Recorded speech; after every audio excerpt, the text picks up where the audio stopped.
अस्सलाम वालेकुम dear aspirants. तो आप लोगों के जहन में बहुत सारे सवालात हैं कि एमओडी का टेस्ट कब होगा, लास्ट डेट क्या है, अप्लाई कब तक कर सकते हैं, एलिजिबल लिस्ट क्या होती है, टेस्ट सेंटर कहाँ बनेंगे, इसका सिलेबस क्या है, दूसरा टेस्ट कब होगा, उसका सिलेबस क्या होगा, मेजरमेंट, हाइट, ये वो, इस तरह के बहुत सारे कमेंट्स आप लोगों ने मुझसे पूछे हैं।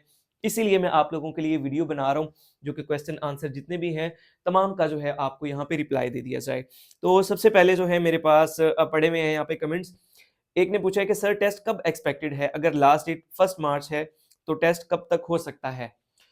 देखिए जो एमओडी है वो कोशिश यही करती है कि टेस्ट जल्दी कंडक्ट करे। हमने लास्ट टाइम भी जो है यही एक्सपेक्ट किया था कि अभी लास्ट डेट चूंकि गुजर चुकी है तो भी आपको डेढ़ एक महीना, एक डेढ़ महीना मिल जाएगा। लेकिन लास्ट डेट जैसे गुजरी तो उसके 15 दिन के अंदर उन्होंने एग्जाम रख दिया था। यानी कि अगर आप लगाएं पब्लिश होने से लेके एंड तक आपके पास डेढ़ महीना तो वैसे बनता है, लेकिन इस बार क्यों एक्सपेक्ट कर रहा हूं मैं कि 2 महीना या इससे ज्यादा मिल जाएगा, क्योंकि बीच में रमजान भी है। तो रमजान है, फिर ईद आ जाएगी, उसकी छुट्टियां। तो लास्ट भी इस तरह हुआ था कि जो इंटरव्यूज हैं वो चल रहे थे, बीच में रमजान आ गया था, तो रमजान में फिर इंटरव्यूज बंद हो गए थे। इसका मतलब ये है कि अगर इंटरव्यूज रमजान में नहीं हुए तो टेस्ट भी आपके रमजान में नहीं होंगे, तो आपको उसके लिए टाइम मिल जाएगा। तो मिनिमम समझ लें कि आपके पास जो है वो 2 महीने हैं। तो हमने अपना सेशन भी इसीलिए 2 महीने का रखा है, जिसमें आपको ए टू जी हम प्रिपरेशन करवाएंगे। अगला क्वेश्चन है जी, नेक्स्ट फेज के बारे में भी अपडेट दें। देखिए बेटा, आप पहला जो है वो तो क्लियर कर लेना, तो ये आप क्लियर करेंगे फिर ही आपका नेक्स्ट होगा। अच्छा, उसके अलावा जो है आपका जो रिजल्ट है वो आने में 1 महीना लग जाता है। 1 महीने के बाद जो है बाज़ औक़ात इस तरह होता है कि जैसे रिजल्ट आया आपका, फॉर एग्जांपल आपका रिजल्ट आज आया है, आपका रिजल्ट आ गया फर्स्ट ऑफ मई को। तो अब 7 मई को, 8 मई को जो है ना वो आपका नेक्स्ट टेस्ट जो है ना वो कंडक्ट कर लेते हैं। यानी आपके पास या तो 1 हफ्ता होता है या मैक्सिमम 2 हफ्ते होते हैं डिस्क्रिप्टिव को लेके रिजल्ट आने के बाद। अगर आप कहें ना कि टेस्ट की डेट, टेस्ट होने से अगले एग्जाम तक आपको कम से कम 40 से 45 दिन बन रहे हैं। और अगर आप रिजल्ट की बात करें, फॉर एग्जांपल कोई बंदा ऐसे वो श्योर ही नहीं है कि वो पास हो जाएगा और वो पास हो जाता है, फिर उसके पास कितने दिन है? उसके पास भाईजान हफ्ते से 2 हफ्ते, इससे ज्यादा टाइम नहीं देता है मोडी। ठीक हो गया जी। और जी आपने पूछा हुआ है कि टेस्ट सेंटर, एमओडी का टेस्ट सेंटर भावलपुर में होता है, लाहौर, फैसलाबाद जैसे शहरों में भी सेंटर बनाते हैं। जी हाँ, जितने भी जो बड़े शहर हैं आपके, तो हर शहर में होता है। खास तौर पे जो आपका स्क्रीनिंग टेस्ट होता है वो ज्यादा शहरों के अंदर कंडक्ट करवाया जाता है। फिर चूंकि जो नेक्स्ट फेज आपका होता है उसमें तादाद बहुत कम हो जाती है, एक सीट पे सिर्फ 30 लोग बच जाते हैं। तो पहले ये होता था जो प्रोविंस के कैपिटल हैं सिर्फ वहीं पे वो करवाते थे, यानी कि जो आपका पंजाब है उसका लाहौर में, सिंध का कराची में, और केपीके का पेशावर में, बलोचिस्तान का कोयटा में, इस तरह आपके होते थे। लेकिन फिर रिसेंट उन्होंने क्या किया, जैसे कि मुल्तान है और इस तरह के जो बड़े शहर हैं इसमें भी डिस्क्रिप्टिव टेस्ट करवाया और साथ में साइकोमेट्रिक भी करवाया, साथ में इंटरव्यू भी करवाए वहीं पे।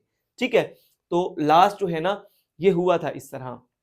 लेकिन जरूरी नहीं है कि अगली बार भी वो करें। हाँ, मेरी अगर आप राय पूछें तो वो करेंगे। उसकी रीजन ये है कि इस बार सीटें भी अच्छी खासी हैं, 486 सीट्स हैं, बहुत एक बल्क में सीटें आई हैं। तो इसका मतलब ये है कि मुल्तान में और लाहौर में, इस तरह के शहरों में वो करवाएंगे। लेकिन आप ये ना सोचें कि हर डिस्ट्रिक्ट में होगा, हर डिवीजन में नहीं होता। ठीक हो गया जी।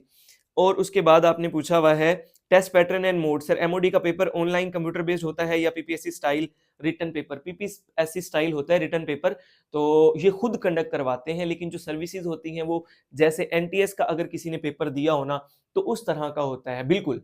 ठीक है, उसी तरह की बुक्स होती हैं आपके पास, उसी तरह का पैटर्न होता है, उसी तरह का डिफिकल्टी लेवल होता है। मतलब पीपीएससी एफपीएससी का डिफिकल्टी लेवल ज्यादा होता है, एनटीएस का उसकी निस्बत जरा कम होता है। लेकिन जिस तरह मैं एडी एमओडी के सिलेबस वाली वीडियो में आपको बता चुका हूं, टाइम मैनेजमेंट लाजमी करनी है आपने, बाकी पेपर इतना मुश्किल वो नहीं होता, मतलब बहुत ज्यादा मुश्किल नहीं होता। सर वन पेपर ही होता है या मल्टीपल टेस्ट होते हैं? ये मैं ऑलरेडी पिछले उसमें बता चुका हूं आपको। टोटल मैंने फेजेस लिखे थे एलिजिबल लिस्ट से लेके और लास्ट तक। आप प्रीवियस वीडियोस देखें जिनको ये क्वेश्चंस हैं। तो नेगेटिव मार्किंग होती है या नहीं? नेगेटिव मार्किंग होती है, ऑलरेडी बता चुका हूं मैं, 0.25 की। अगर कोई क्वेश्चन अटेम्प्ट ना करें तो उस पर नेगेटिव मार्किंग होती है? नहीं जी। पीपीएससी वाला स्टाइल है, अगर क्वेश्चन अटेम्प्ट करके गलत कर देंगे तो एक शरीफ 25 मार्क्स कटेंगे, और अगर आप अटेम्प्ट ही नहीं करेंगे तो आपका सिर्फ वही मार्क्स जाएगा जो आपने अटेम्प्ट नहीं किया, नेगेटिव नहीं जाएगा, 0.25 नहीं जाएगा फिर आपका।